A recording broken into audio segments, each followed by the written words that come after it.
Hello guys, कैसे हो आप सब। तो गाइस, इस वीडियो के अंदर मैं आपको मॉक एंकर और ओलिव बोर्ड के जो भी अच्छे क्वेश्चंस पूछे गए थे इस वीक, वो मैं करवाने वाला हूँ। ठीक है, ये सीरीज आपकी वीकली चलेगी।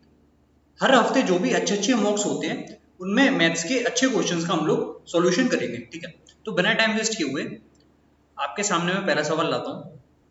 इसकी पीडीएफ आपको टेलीग्राम चैनल पर मिल जाएगी, मैं उसका लिंक डिस्क्रिप्शन में दे दूंगा। ये है आपका पहला सवाल। काफी अच्छे अच्छे क्वेश्चन है ये क्वेश्चन का सॉल्यूशन आप मुझे बताइए, क्या गिवन है सवाल में आपको। इंग्लिश हिंदी दोनों में आपको क्वेश्चन दिख रहा होगा। Mukti went to stadium from her hostel, she travelled 30% of total distance at 90 kilometre per hour, 25% of distance at 75 kilometre per hour, remaining distance at 60 kilometre per hour. तो पूरी जर्नी में आपको बताना है कि एवरेज स्पीड क्या होगी। तो काफी अच्छा सवाल है यार। ठीक है, अब इसको करने का मैं आपको बेस्ट तरीका बताता हूँ। आप ये मान के चलिए कि ये डिस्टेंस है। ठीक है, अब इस डिस्टेंस का जो 30% है वो कितने से कवर हो रहा है, 90 की स्पीड से। ठीक है, अब देखो 30% बेसिकली होता क्या है, 3/10 मैं यहाँ पे लिख लेता हूँ। फिर क्या किया मैंने, 25% ऑफ द टोटल डिस्टेंस। अब 25% कितना होता है, 1/4। तो आपको एक काम करना पड़ेगा, आपको 10 और 4 का एलसीएम लेना पड़ेगा। तो मैं इस पूरे डिस्टेंस को 20 मान रहा हूँ। ठीक है, ये आपको समझ में है कि मैंने इसको 20 क्यों माना। मैं इस पूरे को 20 मान रहा हूँ ताकि मेरी कैलकुलेशन आसान हो। अब अगर ये पूरा 20 है तो आप मुझे बताओ कि 3/10 कितना होगा। आपने बोला 6, ये 6 हिस्सा हो गया। ठीक है, 1/4 कितना होगा, आपने बोला 5 हो गया। अब बचा कितना, 6 और 5 11, तो ये डिस्टेंस जो बचा है वो हो गया 9। अब जो तीन यहाँ पर डिफरेंट पार्ट है उनमें स्पीड अलग अलग है। पहले पार्ट में स्पीड अनफ है, दूसरे पार्ट में क्या स्पीड थी, 5 वाले में, 5 वाले में जो स्पीड थी आपकी वो थी 75। और ये जो रिमेनिंग पार्ट था इसमें क्या स्पीड थी, इसमें स्पीड थी 60। ठीक है, यहां तक आपको क्लियर हुआ। अब ये बताओ कि एवरेज स्पीड होता क्या है, total distance upon total time. Total distance कितना आपको दिख रहा है, 20 दिख रहा है। ठीक है, इसको आप डिवाइड कर रहे हो टोटल टाइम से। अब टोटल टाइम कैसे आएगा, देखो टोटल टाइम के लिए क्या होता है, डिस्टेंस अपॉन स्पीड, वही तो टाइम है। ठीक है, यहाँ पर डिस्टेंस कितना था, 6 यूनिट, स्पीड थी 90, तो मैं लिख सकता हूँ 6/90। अब 6/90 का मतलब बेसिकली 1/15 होगा।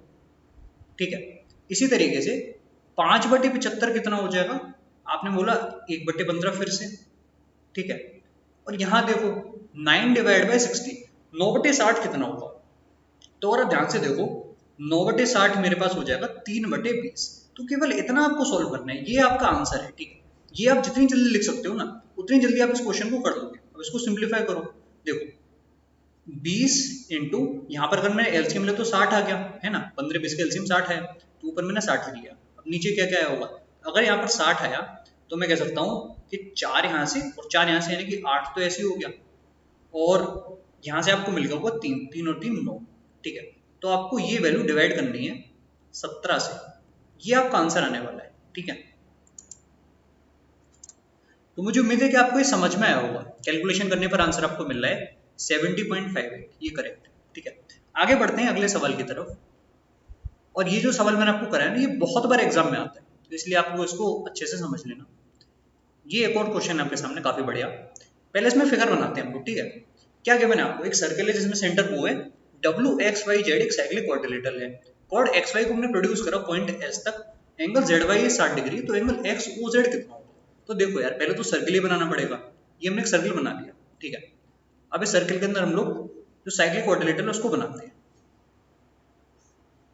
ये हमारा साइक्लिक क्वाड्रिलेटरल है, WXY और ये Z। ठीक है, अब क्या गिवन था आपको इसमें, कि हमने एक्स वाई और, अच्छा एक्स वाई को हमने प्रोड्यूस करा एक पॉइंट एस तक। तो एक काम करते हैं, ठीक से लेबल करते हैं ताकि स्पेस बचा रहे। मैं ऐसे लेबल कर लेता हूँ, WXYZ। अब समझने में थोड़ा आसानी होगी क्योंकि हमारे पास स्पेस ज़्यादा है। ठीक है, एक्स वाई को प्रोड्यूस करा पॉइंट एस तक, ऐसे करके हमने एस पॉइंट तक बढ़ा लिया। कहाँ तक बढ़ाया तो पता नहीं, ये पॉइंट मैंने एस मान लिया। ठीक है, अब क्या गिवन है आपको कि एंगल जेड बाई एस आपके पास 60 डिग्री है। ठीक है, कोई दिक्कत की बात नहीं है। जेड बाई एस यानी कि ये एंगल आपका है 60 डिग्री। तो क्या आप मुझे ये बता सकते हो कि ये एंगल कितना होगा डायरेक्टली, ये आपको पता होना चाहिए कि ये जो एंगल होगा कितना हो जाएगा, ये भी आपका 60 डिग्री ही होगा। ठीक है, अब क्या बताना है आपको, आपको बताना है एंगल एक्स ओ जेड। अब देखो सेंटर आपका ओ था। ठीक है, ये मैं सेंटर मान लेता हूँ, ये आपका सेंटर था ओ। तो आपको कुल मिलाकर सेंटर थोड़ा सा यहाँ बना लेते हैं ताकि कुछ समझ में आए। ये एंगल आपको बताना है कि कितना है, देखने में शायद नहीं समझ में आ रहा हो, पर ये एंगल आपको निकालना है, ठीक है। 180 ऐसा लग रहा है देखने पर, है नहीं। ये हम कैसे निकालेंगे? तो यार ये निकालने के लिए अल्टीमेट सी बात ये है कि आपको ये पता होना चाहिए, है ना। ये कितना आ जाएगा? ये वाला एंगल आपको दिख रहा है कि 120 डिग्री है, और ये तो आपको पता ही है कि ये जो एंगल यहाँ पर आता है ये इसका क्या होता है, इस एंगल का डबल होता है, यानी कि 240 आना चाहिए था। अब यहाँ पर आप कंफ्यूज हो सकते हो कि 240 तो ऑप्शन में है नहीं, पर रियलिटी ये है ना कि ये जो पॉइंट ओ मैंने ले लिया है वो पॉइंट इस तरीके से नहीं होगा, वो पॉइंट कहीं यहाँ पर रहा होगा, इसीलिए तो अगर मैं इस फिगर को ही दोबारा बनाऊं तब ये फिगर कैसा बनेगा?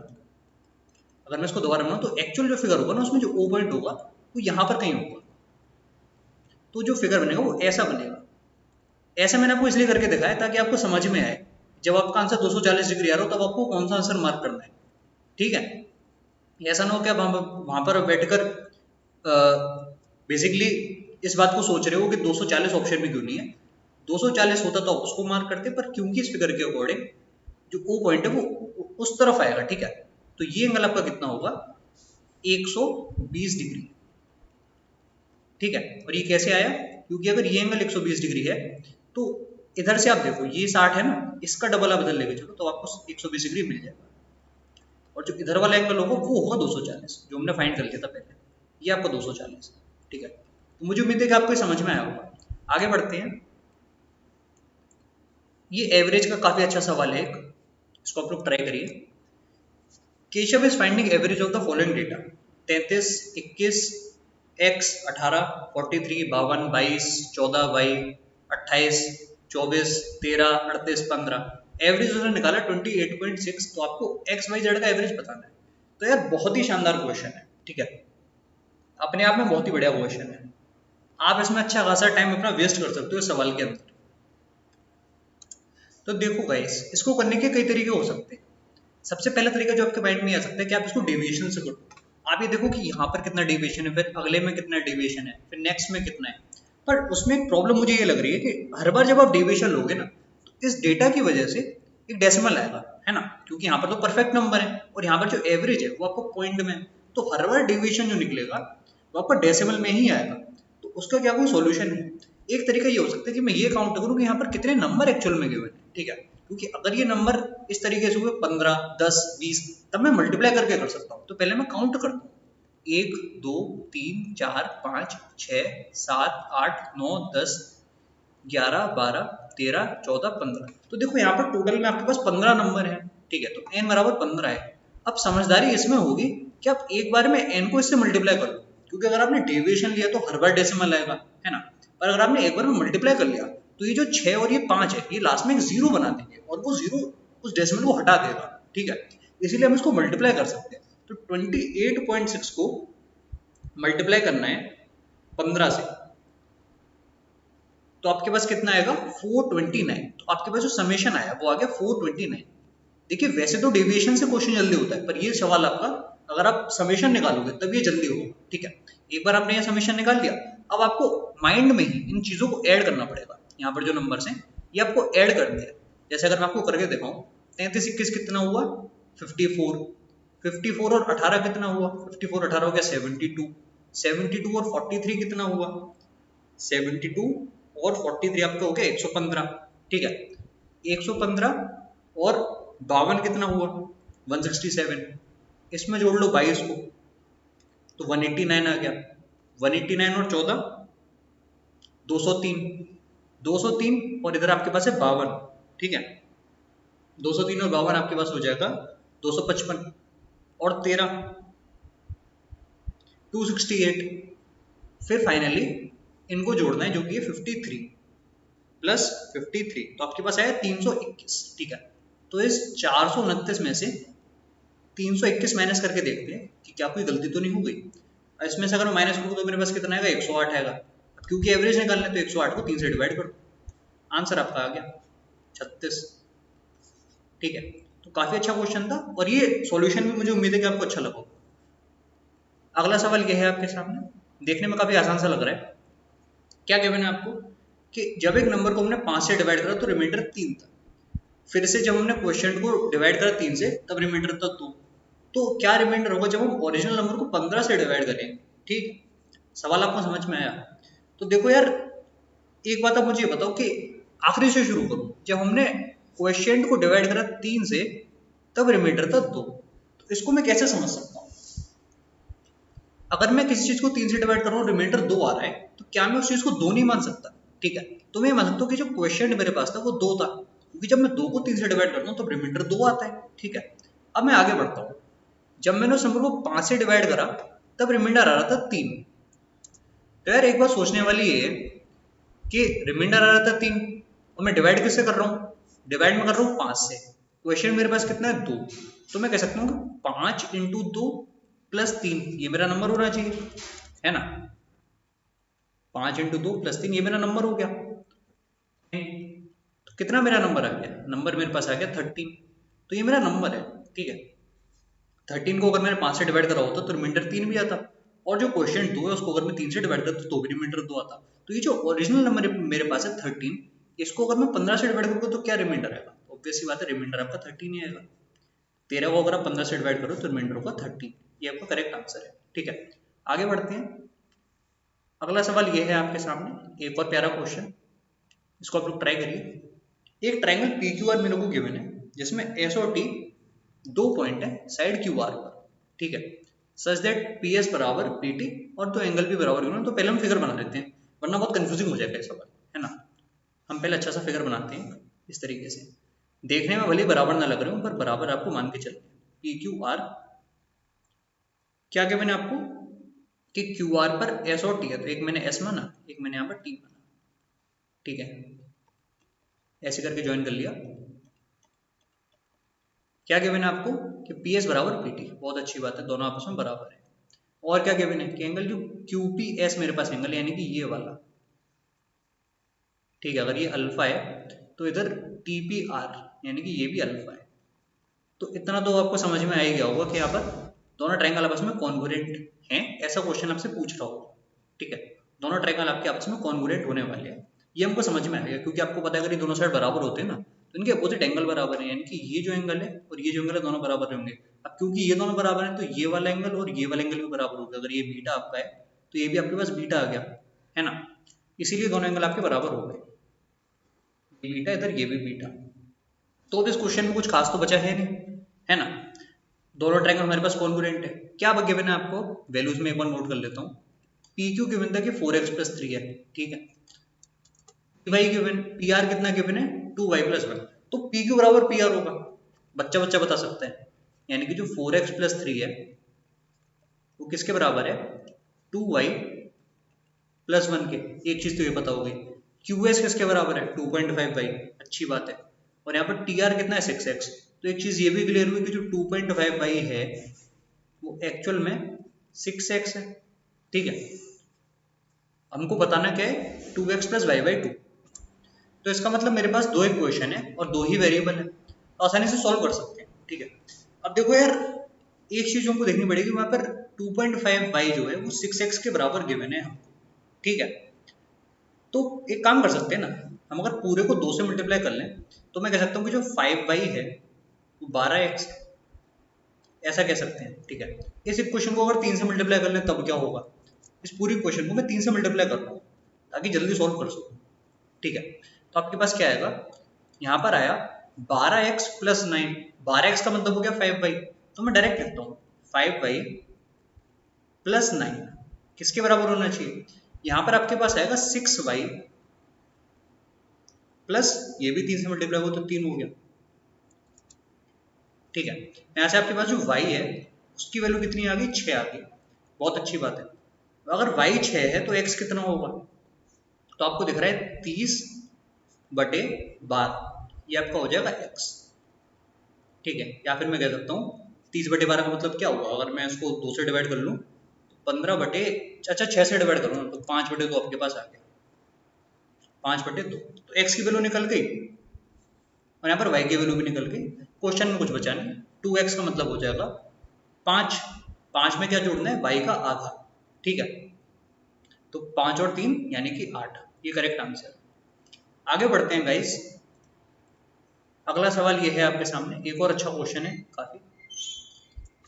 तो इस सवाल में आपको क्या गिवन है, मेंसुरेशन का क्वेश्चन है, आपको ये गिवन है कि एक सॉलिड मेटेलिक स्फीयर है जिसका रेडियस 42 सेंटीमीटर है, इसको हमने ड्रॉप करा है कंटेनर में, जिसकी डायमेंशन हमको गिवन है मीटर में, ठीक है, ध्यान देना मीटर में गिवन है। तो आपको बताना है कि राइज ऑफ वाटर लेवल क्या होगा अगर वो पार्शियली फिल्ड है तो यार राइज ऑफ वाटर लेवल हम लोग कैसे निकालते हैं?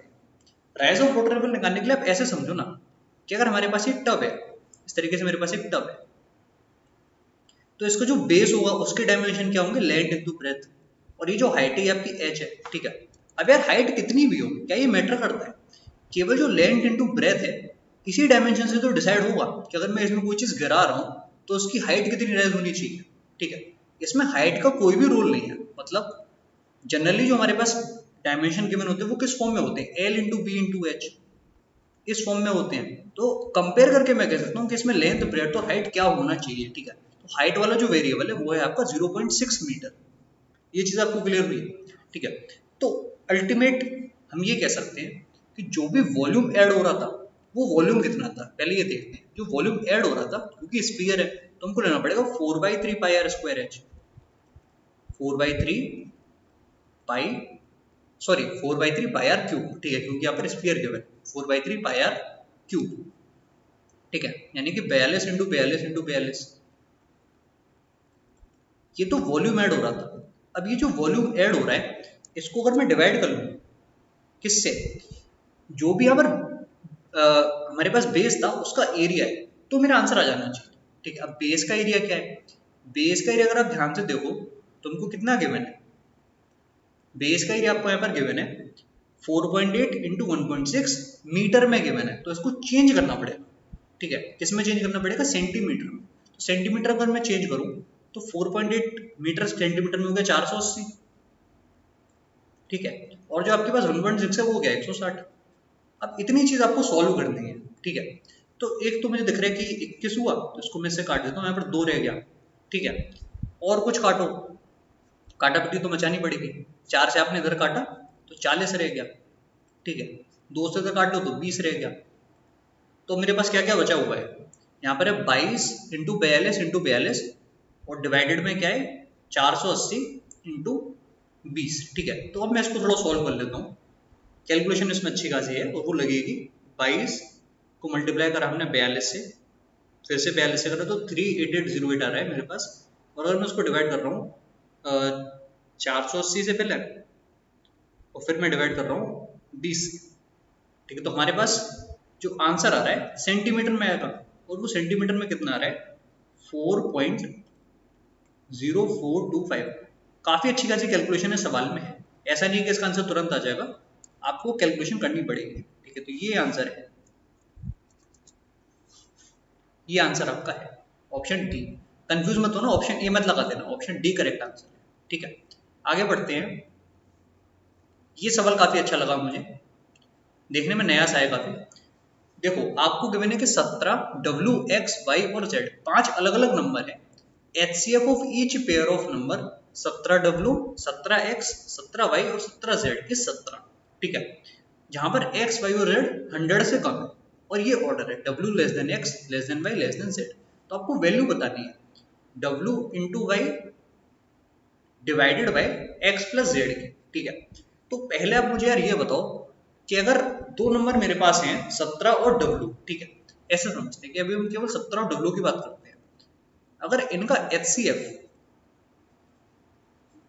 17 आ रहा है तो क्या मैं ये नहीं कह सकता कि ये W जो है 17 का मल्टीपल है, कि W 17 का मल्टीपल है? ऐसा मैंने इसलिए बोला क्योंकि 17 आपका प्राइम नंबर है ना, 17 अगर LCF में आ रहा है तो उसका एक ही तरीका है, जो W मेरे पास है ये भी 17 का मल्टीपल हो कैसे भी, ठीक है।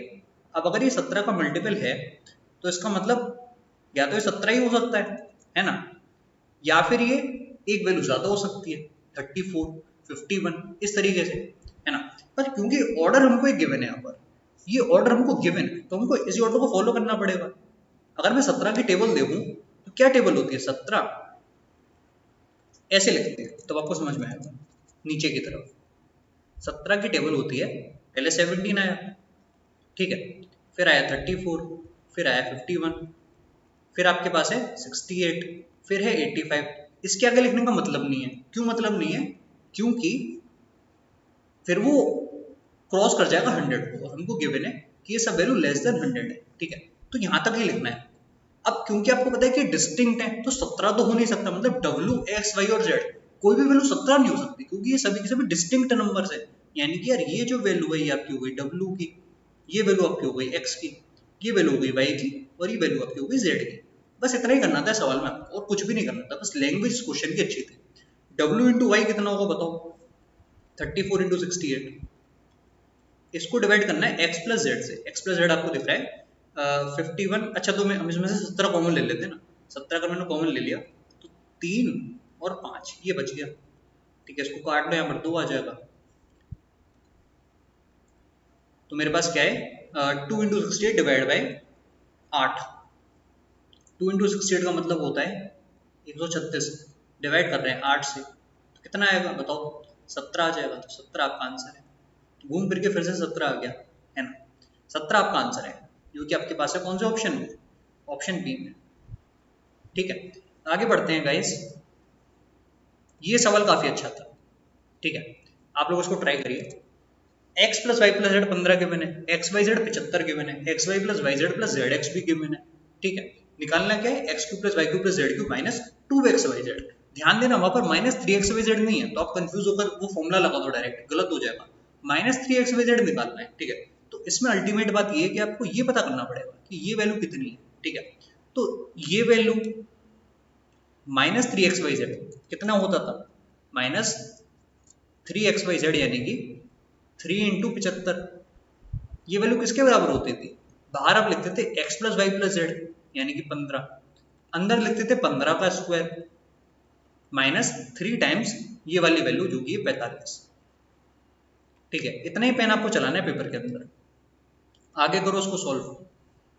तो मेरे पास क्या आ जाएगा?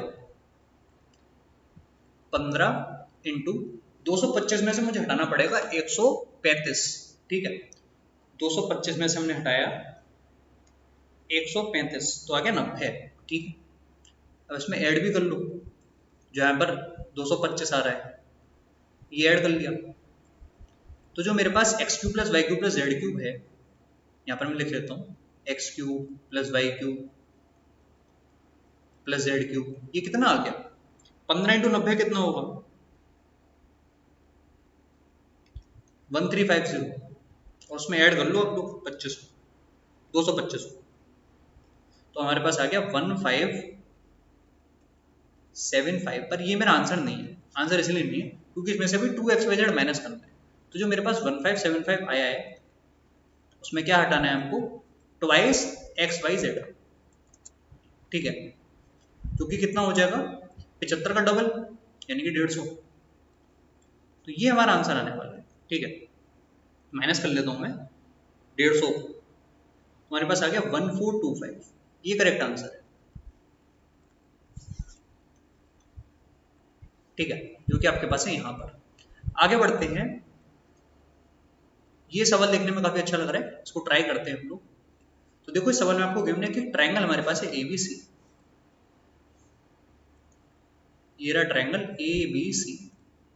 इसमें आपको गिवन है कि डी एक पॉइंट है ए बी पर। अच्छा डी अगर पॉइंट ए बी पर हो तो आप ऐसे बना लिया करो, यहाँ पर ऐसे ए बी सी में थोड़ा सा चेंज कर दिया, ए बी सी ऐसे मैंने बना लिया। अब डी पॉइंट को मैं यहाँ पर ले लेता हूँ, ठीक है। इस तरीके से डी पॉइंट आपको गिवन है। आगे क्या कह रहा है क्वेश्चन कि एंगल बी सी ए जो हमारे पास है, यानी कि ये वाला एंगल किसके बराबर है? एंगल बी डी सी के बराबर है। अब देखो यार अगर ये बी डी सी के बराबर है तो थोड़ा सा गड़बड़ हो गया फिगर फिर से। ऐसे यहाँ पर लोगों तो ज़्यादा समझ में आएगा, यहाँ पर दोनों एंगल फिर एक्यूट आपके रहेंगे। जरूरी नहीं है, बस समझने के लिए मैं कर रहा हूँ। अगर ये एंगल आपका अल्फा है, पूरा एंगल बी सी ए, तो जो एंगल बी डी सी आपके पास है ये वाला, इधर ये भी अल्फा है। और आपको ये तो बहुत अच्छे से पता है कि ये कॉमन एंगल है, ठीक है। ये वाला आपका कॉमन एंगल है, तो मैं शेड कर दूँ तो सिमिलरिटी तो लग गई है ना, सिमिलरिटी लग गई, उसमें कोई कंफ्यूजन होनी नहीं चाहिए। सिमिलरिटी कैसे लगी? जो आपका ट्रायंगल बी डी सी है वो किसके सिमिलर है? यहाँ पर फिर से बी से स्टार्ट करोगे, अल्फा की तरफ जाओगे, यानी बी सी ए के सिमिलर है। मुझे उम्मीद है कि आपको समझ में आया होगा कि हमने सिमिलरिटी कैसे लिखी है। ठीक है, अब आप मुझे बताओ कि ईडी की क्या लेंथ होगी, तो कैसे निकालोगे ईडी की लेंथ? क्या क्या गिवन है आपको? बीसी बराबर 15 है, ठीक है, और यहाँ पर बीडी बराबर है 9। अच्छी बात है, तो यहीं से आपको कैसे भी आंसर निकालना है। ठीक है, तो सिमिलरिटी लगाते हैं यार। अगर मैं यहाँ पर बीसी ले रहा हूँ तो बीसी अपॉन में यहाँ पर बीए लेना पड़ेगा। ठीक है, किसके बराबर होना चाहिए? निकालना मुझे क्या, एडी निकालना है। ठीक है, तो सिमिलरिटी में मैं यहाँ पर बीडी ले सकता हूँ, यानी कि ये बराबर हो सकता है बीडी अपॉन बीसी। ठीक है, अब यहाँ पर आपके पास आ गया बीसी स्क्वायर यानी कि 225, किसके बराबर है? B A into B D. B D की वैल्यू तो 9 है हमारे पास पहले से, तो 9 इंटू बी ए, तो बी ए कितना आया आपके पास? 45 आया। ठीक है, निकालना क्या था? ए डी, तो इस 45 में से हमको माइनस करना पड़ेगा। अच्छा सॉरी, ये गलती हो गई यहाँ पर, 45 नहीं 15 आएगा, सॉरी 25 आएगा। ठीक है, अगर 225 को 9 से डिवाइड करोगे तो 25 ही तो आएगा, तो यहाँ पर मेरे पास 25 है। 25 में से हटाना है 9 को। ऐसी गलतियां कभी भी हो जाती हैं। ठीक है, 25 में से अगर मैं हटाऊंगा 9 को, तब मेरे पास आएगा ईडी। ठीक है, ये आपकी ईडी की वैल्यू है, यानी कि 16 आपका आंसर है। तो काफी अच्छा क्वेश्चन था, और ऐसा क्वेश्चन पहले भी आ चुका है। ठीक है, इसमें कुछ नया नहीं है। इस सवाल को आप लोग देखिए, काफी कैलकुलेटिव सवाल है ये, करिए इसको ट्राई।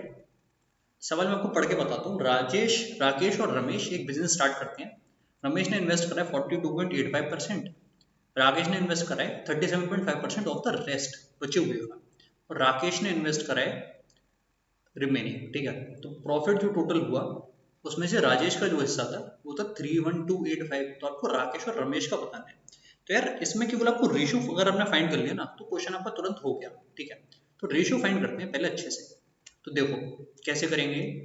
42.85% क्या होता है आपको अच्छे से पता होना चाहिए कि 3/7 होता है। ठीक है, 37.5% क्या होता है? 3/8 होता है, और ये रिमेनिंग का है, ये चीज आपको समझ में आई। तो अगर मैं 7 और 8 का एलसीएम लेके चलूँ तो चीजें काफी आसान होने वाली हैं। यानी कि अगर मैं टोटल इन्वेस्टमेंट को 56 मानता हूँ, तो 56 मैंने ऐसे लिखा। अब इस 56 के क्या क्या हिस्से हैं? 56 में यार जो पहला हिस्सा है किसका है? राजेश, सॉरी यहाँ पर क्या कहते हैं, रमेश का हिस्सा, तीनों का नाम रखते हैं रमेश। दूसरा नाम कौन सा था? राकेश, और एक नाम आपके पास था राजेश। तीनों नाम सुनने में एक ही जैसे लग रहे हैं। ठीक है, तो रमेश का हिस्सा कितना था? 3/7। तो 3/7 का कितना होगा? सिंपल सी बात है, 3 इंटू 8 यानी कि 24 हो गया। ठीक है, अब बचा कितना? अगर 24 गया तो कितना बचा? आपने बोला 32 बच गया। अब इस 32 का जो 3/8 है वो किसका हिस्सा है? वो हिस्सा है राजेश का। ठीक है, जैसा आपको क्वेश्चन में गिवन था। तो 32 का अगर आप 3/8 कर रहे हो तो कितना है? तो आपको पता है 3 इंटू 4 यानी कि 12। तो ये हिस्सा किसका? राजेश का। अब कितना बच गया? 36 तो हो गया, यानी कि 20 बच गया। तो ये 20 जो हिस्सा है वो है राकेश का। ठीक है, अब क्या गिवन था आपको कि जो प्रॉफिट है राजेश का, यानी कि जो 12 है, उस 12 की वैल्यू आपको गिवन थी। 12 की वैल्यू कितनी थी? 3, 1, 2, 8, 2, 5। मुझे निकालना क्या था? मुझे निकालना ये था कि बाकी दोनों का हिस्सा कितना होगा। तो अगर 12 की वैल्यू आपको पता है तो यहाँ से आपको किसकी वैल्यू निकालनी थी? यहाँ से आपको 44 की वैल्यू निकालनी थी। तो गाइस यहाँ पर एक करेक्शन है, जो क्वेश्चन में यहाँ पर टाइपिंग में एक एरर है। एरर ये कि यहाँ पर 31285 नहीं है, यहाँ पर 12825 है। ठीक है, यहाँ पर मैं टिक कर देता हूँ। ये है आपका करेक्ट क्वेश्चन। ठीक है, मैंने यहाँ पर एडिट कर दिया है। अब देखो, अगर ये सही सवाल है, इसका मतलब ये जो 3 है मुझे हटाना पड़ेगा। तो एक्चुअल में क्या था कि एक सिंबल था रुपी का, तो वो 3 में चेंज हो गया टाइपिंग के टाइम। ठीक है, तो 12 की वैल्यू एक्चुअल में 12825 है। अब आपको बताना है कि जो वैल्यू होगी 44 की वो कितनी होगी। ठीक है, तो एक काम करते हैं, 12 की वैल्यू आपको पता है पहले से। ठीक है, तो यहाँ से आपको 1 की वैल्यू निकालनी पड़ेगी। तो 1 की वैल्यू क्या आ रही है? 1 की वैल्यू आपके पास आ गई 12825। आप चाहो उसको काट भी सकते हो। अगर हम ध्यान से देखें तो ये किसी वैल्यू से कट रहा है। हाँ, तो मुझे दिख रहा है कि ये 3 से कट रहा है। ठीक है, तो आपके पास यहाँ पर 4 की वैल्यू आ जाएगी। 4 की क्या वैल्यू है? आप इसको 3 से काटो। 3 से काटने पर पहले गया ये 4 बार, ठीक है, फिर गया 2 बार, फिर बचा 2 तो यहाँ पर 7 बार चला गया, फिर ये चला गया 5 बार, ठीक है। तो आपके पास 4275 है, निकालना क्या था 44, तो इसको मल्टीप्लाई कर लो 11 से, ठीक है। 4275 को मल्टीप्लाई कर लो 11 से, तो मल्टीप्लाई कर लेते हैं। 4275 को मैंने मल्टीप्लाई कर दिया 11 से, तो मेरे पास 44 आ गया, यानी कि आपके पास जो आ रहा है वो है 47025, ये आंसर आ रहा है, ठीक है। और गाइस आंसर में यहाँ पर एरर्स है, एरर ये है कि जो स्टार्टिंग में सिंबल है वो गलत है, पहला पहला जो वर्ड है वो गलत है, इसको मैं हटा देता हूँ। कौन सा ऑप्शन आपका करेक्ट हो गया, आपको दिख रहा है 47025 आ रहा है, तो डी ऑप्शन आपका करेक्ट है, ठीक है। आगे बढ़ते हैं हम लोग अगले क्वेश्चन की तरफ। अगला सवाल ये है आपके सामने, बहुत ही प्यारा सवाल है, करिए इसको। Simple interest on a certain sum become 64% of the sum in t years at a rate of R% per annum. Rate increase कर दिया R प्लस 4%, तो क्या सिंपल इंटरेस्ट होगा 8,000 रुपए पर T प्लस 1 ईयर में, given that T is numerically equal to 25% of R। तो बहुत ही अच्छा क्वेश्चन है, ठीक है, अच्छा खासा आपका समय लग सकता है इस क्वेश्चन को करने में। देखो आखिरी जो लाइन गिवन है ना, उससे पूरा गेम बदल गया। T जो बराबर है वो किसके बराबर है, 25% ऑफ R के, ठीक है। अब सवाल को समझते हैं, क्या गिवन था आपको, सिंपल इंटरेस्ट जो है वो 64% ऑफ द सम है, कितने टाइम में, टी इयर्स में एट R% पर एनम। तो यार ऐसे समझ सकते हो आप लोग कि अगर मेरा प्रिंसिपल 100 होता तो इंटरेस्ट मेरा 64 होता, तो मैं बेसिक से करता हूँ इसको। 64 जो है वो किसके बराबर है, प्रिंसिपल 100 इंटू, फॉर्मूला क्या होता है, P into r into t divide by 100, और तो कुछ होता नहीं है उसमें, ठीक है। P इंटू आर, अब रेट क्या है, रेट को मैं R मान लेता हूँ, ठीक है। अब आपको पता है जो टाइम है वो 25% है R का, यानी कि यहाँ पर आपके पास R/4 आया, ठीक है। किसको डिवाइड कर रहे हो, इसको डिवाइड किससे करोगे, 100 से। इंटरेस्ट बराबर P into r into t divide by 100, यानी कि आप डिवाइड बाई 100 आना चाहिए। तो आप खुद देखो यहाँ से ये आपको खुद ही कैंसिल हो गया, ठीक है। तो अगर आप बेसिक से इसको करोगे तो बहुत जल्दी हो जाएगा। तो आर स्क्वायर किसके बराबर होगा, 256 के, तो आर की क्या वैल्यू आई, आर की वैल्यू आ गई 16%, क्योंकि 16 का स्क्वायर होता है 256। तो आप देख रहे हो कि रेट आपने कितनी जल्दी सवाल में निकाल दिया, ठीक है। तो कभी कभी बेसिक से करना भी बहुत काम आता है। आर बराबर 16% आपके पास आ गया, थोड़ा नीचे इसको लिखता हूँ, आर बराबर 16%। अब इस क्वेश्चन को आगे कैसे करोगे, देखो अब आगे मुझे बस ये बताना है कि अगर मैं रेट को 4% बढ़ाता हूँ तो जो न्यू रेट है आपका आर डैश वो हो गया 20%, ठीक है। नया रेट आपका आ गया 20%। अब नया रेट अगर 20% है तो 20% के हिसाब से टी प्लस 1 ईयर में, आर अगर 16 था तो टाइम 4 साल था, 4 साल में अगर मैंने एक और बढ़ा दिया तो हो गया 5 साल, ठीक है। तो 5 साल के लिए मुझे बताना है 5 ईयर्स, ये पूरी सिचुएशन है, 20% और 5 साल। इस पर मुझे सिंपल, इसके लिए सिंपल इंटरेस्ट मुझे बताना है किस पर, 8,000 रुपए पर। तो ऑब्वियस सी बात है पूरा 100% हो गया, ठीक है। 100% ऑफ 8,000 कितना हो जाएगा आंसर, 8,000।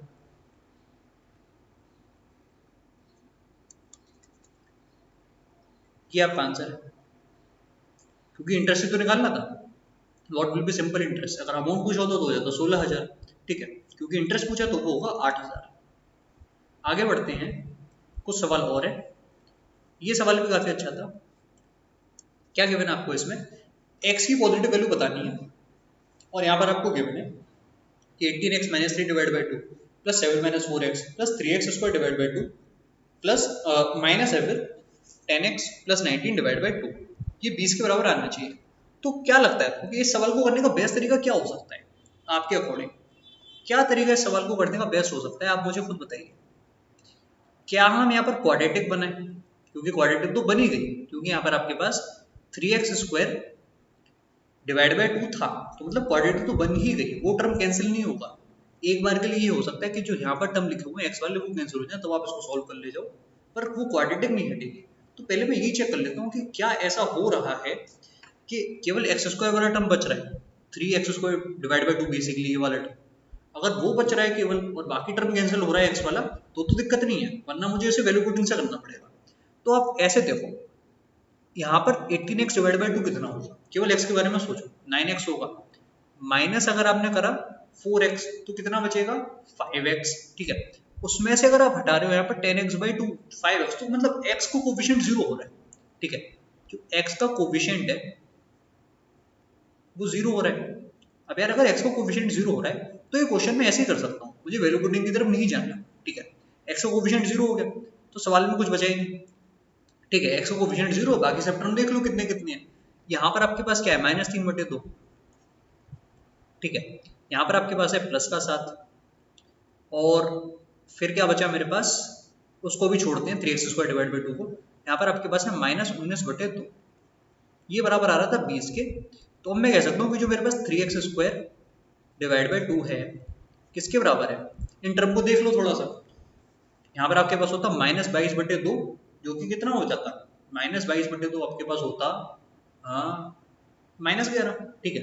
-11 और 7 कितना होता, -11 और 7 आपके पास हो जाता -4, तो उधर जाके 4 आ गया, यानी कि आपके पास आया 24, ठीक है। तो जो 3x² है किसके बराबर है, 48 के, ठीक है। यहाँ से आपको पता चल गया कि x² बराबर 16, 16 का रूट 4, ये करेक्ट आंसर है। तो आप देख रहे हो कि क्वाड्रेटिक नहीं बन रही थी, क्योंकि जो आपके x वाले टर्म में वो कैंसिल हो रहे थे, तो यानी कि x² आपके पास बचता, इसलिए आप इस क्वेश्चन को जल्दी कर सकते थे। वैल्यू पुटिंग से करते हो तो काफी समय लग जाता, ठीक है। तो ये चीज आपको समझनी पड़ेगी कि कब वैल्यू पुटिंग करनी है कब नहीं करनी है। अब इसमें अगर आप वैल्यू पुटिंग करने बैठ जाते हो तो गलत होता, वैल्यू पुटिंग की जरूरत ही नहीं है। जरूरत है क्या वैल्यू पुटिंग की, क्योंकि वैल्यू पुटिंग में आप एक ऑप्शन देख रहे हो फिर दूसरा ऑप्शन देख रहे हो। अब मुझे यही पता चल गया कि x का कोफिशिएंट 0 है, तो मैंने इसको तुरंत कर दिया, ठीक है। इस सवाल को देखो आप लोग, क्या गिवन है मुझे कि एक स्क्वायर है जिसका एरिया गिवन है हमको, तो डायगोनल क्या होगा ये मुझे बताना है। तो यार बहुत इजी क्वेश्चन है। अगर आपके पास स्क्वायर का एरिया होता है तो वो बेसिकली होता क्या, अगर मेरे पास साइड है, जैसे साइड मेरे पास ए है, तो आपको पता है कि जो एरिया होता है वो a² होता है, ठीक है। जो डायगोनल होता है वो कितना होता है, √2a, ठीक है। तो बेसिकली आपको a² की वैल्यू गिवन है और आपको निकालना क्या है, √2a, ठीक है। तो पहला स्टेप क्या होगा, पहला स्टेप ये होगा यार कि जो भी मेरे पास एरिया गिवन है उसका मैं रूट करूंगा, ठीक है। तो एरिया मेरे पास क्या गिवन है, x²/2 plus y² plus xy, तो इसका मुझे अंडर रूट करना ही पड़ेगा और कोई तरीका है नहीं। x²/2 plus y²/2 plus xy, तो क्या ये किसी चीज का अंडर रूट है, क्या लगता है आपको। तो अगर मैं ध्यान से देखूं, अगर यार मैं इसको ऐसे लिख लेता x divide by √2 whole square, तब शायद मेरा काम बन जाता, क्योंकि आपको पता है कि 2 इंटू x/√2 इंटू y/√2, ये वैल्यू कितनी होगी, ये वैल्यू आपकी xy ही होगी, जो कि आपको यहाँ पर गिवन है। तो मुझे अल्टीमेटली ये पता चल गया कि ये जो वैल्यू एक्चुअल में है ये कितनी है, ये आपकी है x/√2 प्लस y/√2, ये आपकी वैल्यू है, ठीक है। तो ये आपकी आ गई साइड, ये आपकी आ गई साइड। अब इसको अगर आप मल्टीप्लाई कर दोगे √2 से, ठीक है, इसको आप मल्टीप्लाई कर दो √2 से, तो आपका आंसर आ जाएगा, ये आंसर है। √2 से मल्टीप्लाई करा तो जो डिनोमिनेटर का √2 था वो तो गायब ही हो गया बेचारा, तो आंसर आपका आ गया x प्लस वाई। भाई बेचारा बहुत बेकार सा बना है, ठीक है, x प्लस वाई, ये आंसर है, ऑप्शन सी। तो काफी अच्छा क्वेश्चन था, ठीक है। ऐसे सवाल जब नए नए आते हैं ना तो काफी लोग नहीं कर पाते हैं। एक सवाल और आपके सामने, बताइए इसको कैसे करेंगे। देखो कभी कभी ऐसे सवाल आते हैं ना तो हमको लगता है कि इसमें कुछ ऐसा लग जाएगा जो हमने नहीं पढ़ा है, पर जो चीज आपने पढ़ रखी है उसी में से है ये, ठीक है। जब भी आप ये देखो ना सवाल में तो समझ जाना कि हो सकता है कि 30-60 वाला मामला चल रहा हो, ठीक है। अदरवाइज तो क्वेश्चन करना बहुत मुश्किल हो जाएगा अगर 30-60-45 नहीं होगा तो, ठीक है। √6 sec a minus √2 cos a 0 के बराबर है। अब यहाँ पर एक चीज आप और कर सकते थे कि आप इस वाले को वहां ले जाते, तो आप कह सकते हो कि जो √3, क्योंकि √2 और √6 में से आप √2 को कैंसिल कर सकते थे, मेरे पास क्या आ जाता कि जो √3 sec a है किसके बराबर है, cos a के, ये मेरे पास आ गया, ठीक है। तो यार मुझे दिख रहा है कि यहाँ से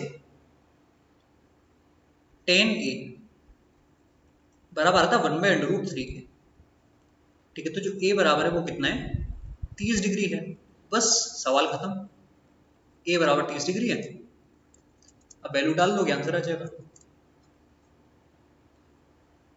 डाल दो वैल्यू। क्या क्या पूछा गया था, sec 2 है यानी कि sec 60, क्योंकि आपके पास हो गया 2, उसमें ऐड करना है 1/2, किससे डिवाइड कर रहे हैं, कॉसेक ए, जो कि फिर से 2 हुआ, माइनस 1, ये आपके पास आना चाहिए 2.5 करेक्ट आंसर। ठीक है, कहां पर दिख रहा है आपको, यहां पर दिख रहा है। आगे बढ़ते हैं, एक सवाल और, आखिरी सवाल है आज का। ये भी काफी अच्छा सवाल लग रहा है देखने में हमको। क्या गिवन है आपको इसमें कि 27 के पावर एक्स प्लस 26 के क्यूब माइनस 1 बराबर 0 की। तो यार समझ में आ गया, देखते ही क्वेश्चन समझ में आ गया कि आप इसको कैसे कर सकते हो। हाँ, तो आप इसको ऐसे कर सकते हो कि अगर हम, मैं कुछ और भी सोच रहा हूँ इसमें कि क्या हम वैसे भी कर सकते हैं, एक तरीका मेरे दिमाग में हो रहा है पर शायद उससे आंसर ना है। ऐसे देख लो आप कि जो 27 के पावर 6 और इस वाले को आपने वहां पर सेंड कर दिया, ठीक है, मतलब यहां पर आपने रखा केवल एक -1, यहां पर आपको बचा -1, किसके बराबर है, -26 के क्यूब के। अगर इसको मैं के क्यूब से डिवाइड करूंगा तब क्या आएगा मेरे पास, तो मेरे पास आ जाएगा 27 के क्यूब, और यहां पर है माइनस का 1/k क्यूब, किसके बराबर है, -26 के बराबर है। ठीक है, ये आपके पास है -26 के बराबर। और आपको पता है कि ये जो सवाल बनाने वाला है बहुत स्मार्ट है, क्योंकि उसको पता है कि जब आप यहाँ तक पहुंच गए तो आपको एक सॉल्यूशन दिख जाएगा। वो सॉल्यूशन क्या होगा कि अगर आप k की वैल्यू को +1 रखोगे या फिर -1 अगर आप रख दो तब काम बन जाएगा। अगर k को आपने -1 रखा तब क्या होगा, तब आप देखो यहाँ पर आपके पास आया -27, ठीक है, और यहाँ पर आपके पास हो जाएगा प्लस का वन, माइनस माइनस प्लस होकर, तो ये आपके पास -26 आना चाहिए। पर क्या इससे आंसर आएगा मेरा, बिल्कुल भी नहीं। आंसर क्यों नहीं आएगा, क्योंकि उसने यहाँ पर साफ साफ बोल दिया कि पॉजिटिव वैल्यू, ये बहुत इंपॉर्टेंट टर्म है कि आपको पॉजिटिव वैल्यू निकालनी है इस टर्म की, 2k + 3/k के। अब अगर k की वैल्यू -1 है, अगर k की वैल्यू -1 है तब तो पॉजिटिव वैल्यू आने से रही, ठीक है, तो k बराबर -1 रखने से आंसर नहीं आएगा। सॉल्यूशन है ये पर उससे आंसर नहीं आने वाला, तो आंसर अब कैसे आएगा। तो देखो गाइस, जैसे आप ऐसी सिचुएशन में पर फंस गए कि अब आपको नहीं समझ में आ रहा है कि आगे क्या करना है, तो आप एक चीज ये कर सकते हो कि ये जो यहाँ पर बनना है 27k³ - 1/k³, इस पर फोकस करो कि ये एक्चुअल में हमारे पास कैसे आ सकता है।